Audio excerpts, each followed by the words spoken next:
जय हिंद दोस्तों, मैं हेमंत कुमार आप सभी का स्वागत करता हूं रिजल्ट ग्रुप पर। जी हां, आज एक और करंट अफेयर्स की नई सीरीज में लेके आए आपके किसके बारे में। भारत बना सबसे बड़ा इन्वेस्टमेंट मार्केट। ठीक है, भारत क्या बन चुका है? सबसे बड़ा इन्वेस्टमेंट मार्केट बन चुका है दुनिया का।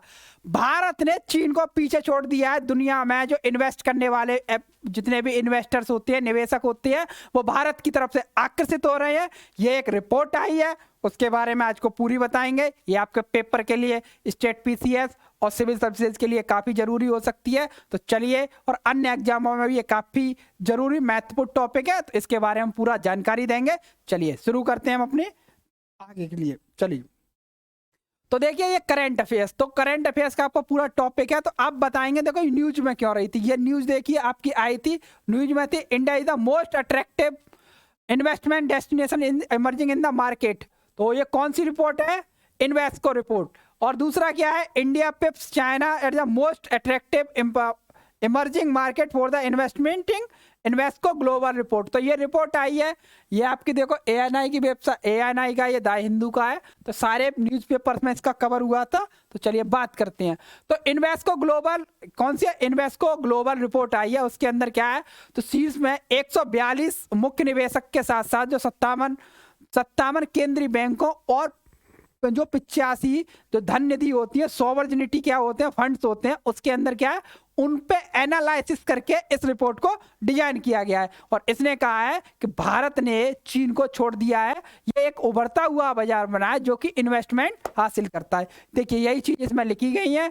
142 मुख्य निवेश अधिकारियों, परिसंपत्ति वर्गों के प्रमुख के साथ 85 संप्रभु धन और क्या सोवरजन वेल्थ फंड्स हैं, या फिर 57 केंद्रीय बैंकों के वरिष्ठ पोर्टफोलियो रणनीतिकारकों के विचार शामिल है। यहां से इतने लोग इस्तेमाल किए गए थे। 142 मुख्य निवेशक थे, 85 जो फंड्स थे वहां के थे, 57 केंद्रीय बैंकों से अधिकारी आए थे। तो ये चीज वहां से बताई गई है कि भारत ने चीन को पछाड़कर क्या है, जो संप्रभु निवेशक होते हैं उनके अंदर ये काफी बड़ा स्थान हासिल किया है। तो देखिए चाइना का झंडा इधर रह गया, इंडिया का झंडा उड़ रहा है। और आज कल 14 तारीख को भारत ने एक नया कीर्तिमान स्थापित कर दिया चंद्रयान 3 को लॉन्च करके। हम सभी आशा करते हैं कि चंद्रयान 3 बहुत सफलतापूर्वक लॉन्च हो, क्योंकि इसकी लगभग डेट बताई जा रही है, ये 23 से 24 अगस्त को टच डाउन करेगा आपके लूनार पे, यानी कि चंद्रमा पे आपका टच डाउन करेगा। और हम चाहते हैं कि सक्सेसफुल हो, भारत चौथा देश बन के उभरे। तो चलिए आगे बात करते हैं इसके बारे में। तो 21 ट्रिलियन अमेरिकी डॉलर की जो संपत्ति का प्रतिनिधित्व करने वाले कितने हैं? 85 फंड्स हैं और 57 केंद्रीय बैंक के अनुसार भारत क्या है, सबसे उभरता हुआ आकर्षक बाजार बना गया।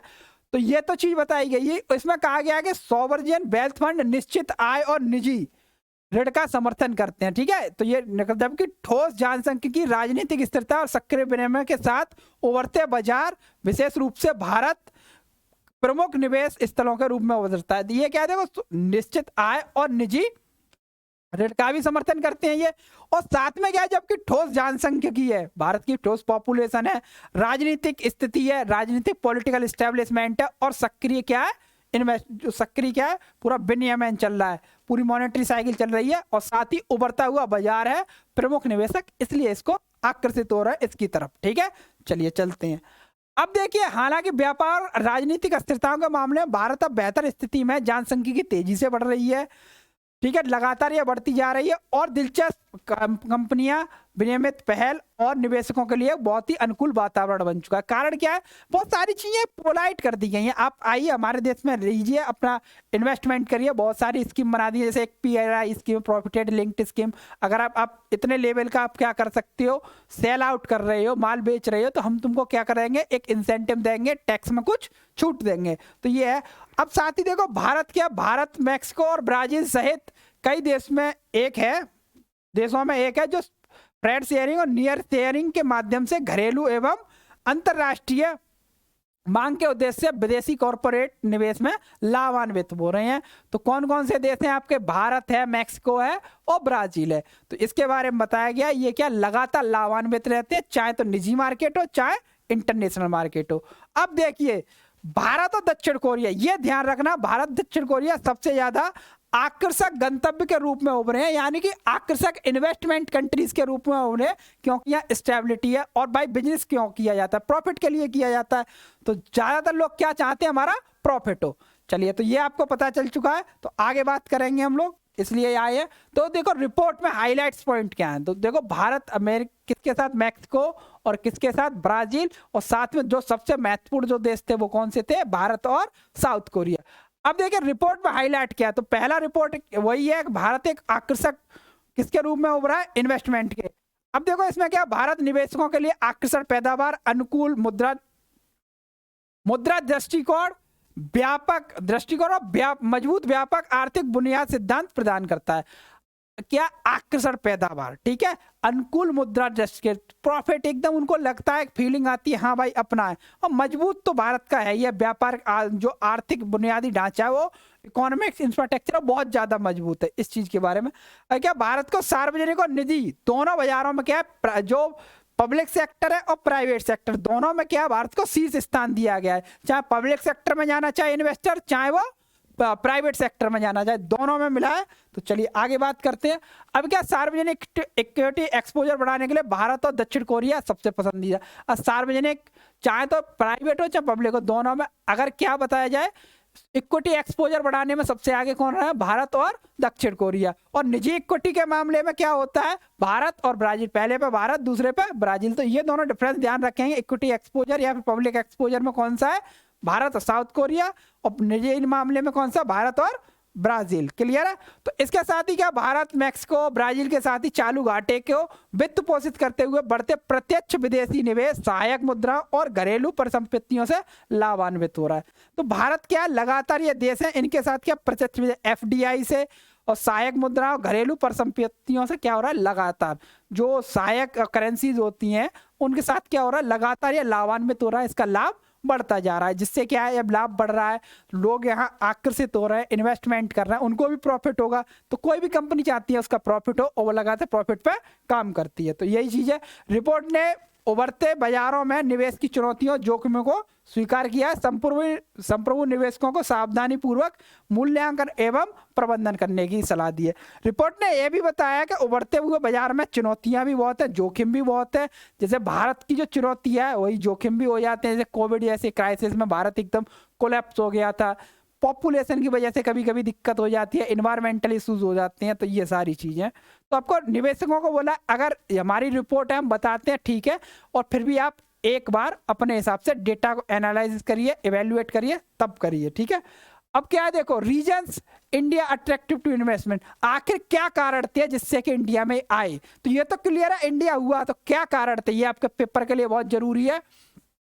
तो रीजन्स कौन कौन से? देखो, व्यापार और राजनीतिक स्थिरता। भारत में क्या है, सबसे बड़ा अट्रैक्टिव पॉइंट यही बना था, भारत में क्या, मार्केट स्टेब्लिश है और पॉलिटिकल इन्फ्लुएंसल भी क्या है, स्टेब्लिश है। तो यह क्या, व्यापक और राजनीतिक स्थिरता के कारण भारत को संप्रभु निवेशक, ठीक है, जो आपके सोवरनियर इन्वेस्टमेंट होते हैं के लिए एक स्थिर गंतव्य बन गया, मतलब उनको तो इन्वेस्ट करना था, भारत क्या उनके लिए सुइटेबल हो गया। दूसरा क्या, व्यवसाय करने में आसानी। भारत ने पूरी पॉलिसी बदली थी 1991, उसके बाद क्या चीजें पोलाइट कर दी गई। आज हमारी सरकार बोलती है कि आप हमारे यहाँ काम करिए, हम आपको हेल्प करेंगे, अदर तरीके से हेल्प करेंगे, पहले कंपनी लगाइए, बाकी चीजें तो बाद में हो जाएंगी। तो देखो, व्यवसाय करने में आसानी बढ़ाने के लिए सुधारों को लागू किया है, जिससे कॉरपोरेट कर दरों को कम करना और प्रत्यक्ष विदेशी निवेश मानदंडों को उदार बनाना। तो एफडीआई है वो आराम से आए, इस तरीके से रूल्स बनाए गए हैं। और जो क्या, कॉर्पोरेट जो टैक्सेस होते हैं उनकी दरों को क्या कर दिया है, कम कर दिया है, जिससे कि भाई कॉर्पोरेट टैक्स कम है, तो जहां कम टैक्स देना पड़ेगा कंपनियां वहां आती हैं। अब देखो, उत्पादन लिंक्ड प्रोत्साहन योजना, मैंने यही बताया था, जो प्रॉफिट लिंक्ड स्कीम्स होती हैं कि इसमें क्या, भारत ने विभिन्न क्षेत्रों में एफडीआई को आकर्षित करने के लिए उत्पादन लिंक्ड प्रोत्साहन योजना शुरू किया। इसमें क्या है, हर चीज का एक लेवल है कि आप इतना इन्वेस्टमेंट करते हो और आपका इतना सेल होता है, तो हम आपको क्या कर देंगे, टैक्स में छूट दे देंगे, या फिर अलग से आपको क्या देंगे, इंसेंटिव्स देंगे। तो ये सारी चीजें हैं, यहाँ से ये बढ़ रही है काफी। अगर यह तेजी से बढ़ती जनसांख्यिकी, ये सबसे बड़ा है। भारत क्या है, सबसे बड़ा युवाओं का देश है। जो देश सबसे बड़ा युवाओं का है, मैन पावर है, एनालिटिकल पावर है, थिंकिंग है, टेक पावर है, तो ये सारी यहाँ है। तो बढ़ती हुई जनसंख्या, भारत का सबसे बड़ा युवा उपभोक्ता देखो युवा उपभोक्ता कुशल श्रमिक शक्ति है और नवाचार उद्यमिता की क्षमता इससे निवेशकों के लिए एक आकर्षण गंतव्य बन चुकी है। तो भारत का देखो बड़ा वर्ग है युवाओं का उपभोक्ता है जो कि कुशल श्रमिक शक्ति है, बिल्कुल एकदम स्किल्ड पावर वर्कर्स है, और क्या इनोवेशंस हैं और आपका क्या एंटरप्रेन्योरशिप से सारी चीजें भारत में है, जिससे कि भारत क्या आसानी से कोई कंपनी यहाँ से वर्कर चाहिए वो भी मिलेंगे, काम चाहिए वो भी मिलेगा, स्किल्स चाहिए वो भी मिलेगी, तो भाई सब चीजें एक जगह मिलेंगी तो ये क्या। और देखो सक्रिय विनिमय, तो एक्टिव क्या है, एक्टिव पॉलिसी चलती है भारत में संपूर्ण निवेशकों के सामने आने वाली चुनौतियां जैसे कराधान, मुद्रा अस्थिरता या फिर कानूनी विवादों से निपटने के लिए कदम उठाए गए। आपको क्या अगर जैसे कोई दिक्कत हो गई, टैक्सेशन से प्रॉब्लम है, आपकी करेंसी अनस्टेबल हो गई, या फिर लॉ क्या होता है कानूनी विवाद हो गए, तो उनसे क्या है एक अलग कदम है और उनकी प्रोसेस फास्ट होगी, जिससे कि इन्वेस्टमेंट को कोई दिक्कत ना हो और कंपनी को कोई घाटा ना हो। ये क्या अनुकूल निवेश वातावरण, ऐसा वातावरण बनाए जिससे कि आपको अनुकूल महसूस हो, कंपनी अपना प्रॉफिट महसूस करे। भारत में खुलेपन और संप्रभु निवेशकों के साथ जुड़ने की इच्छा, सहयोग और निवेश के लिए किसी अवसर प्रदान करने के लिए जाना जाता है। भारत में देखो खुलापन है, ओपन है, सब संप्रभु निवेशकों के साथ जुड़ने की इच्छा है, सहयोग भी करते हैं हम लोग, इन्वेस्टमेंट के लिए क्या करते हैं विभिन्न अवसर प्रदान करते हैं, बहुत सारी पॉलिसीज बनाई जाती हैं, बहुत सारे इंसेंटिव दिए जाते हैं जिससे कि ये लोग आए। तो देखो आज की वीडियो में इतना ही था। तो कैसे इन्वेस्टमेंट का मार्केट बना इंडिया, किस किस देशों के साथ था इंडिया, ब्राजील, मैक्सिको और किसके साथ बना है, और उधर पब्लिक सेक्टर में इंडिया कोरिया के साथ रहा है सही, और प्राइवेट सेक्टर में आप किसके साथ रहा है, प्राइवेट सेक्टर में टॉप पर आए है भारत और ब्राजील। तो ऐसी अमेजिंग जानकारी के साथ लिए आप जुड़े रहिए कहाँ, रिजल्ट ग्रुप पर। और वीडियो अच्छी लगे तो लाइक करना, शेयर करना, ज़्यादा से ज़्यादा आगे भेजना और चैनल को सब्सक्राइब करके जरूर जाना। जय हिंद दोस्तों, मिलते हैं ऐसी करंट अफेयर के सेशंस के साथ कल। जब तक आप अपना ख्याल रखिए। जय हिंद दोस्तों।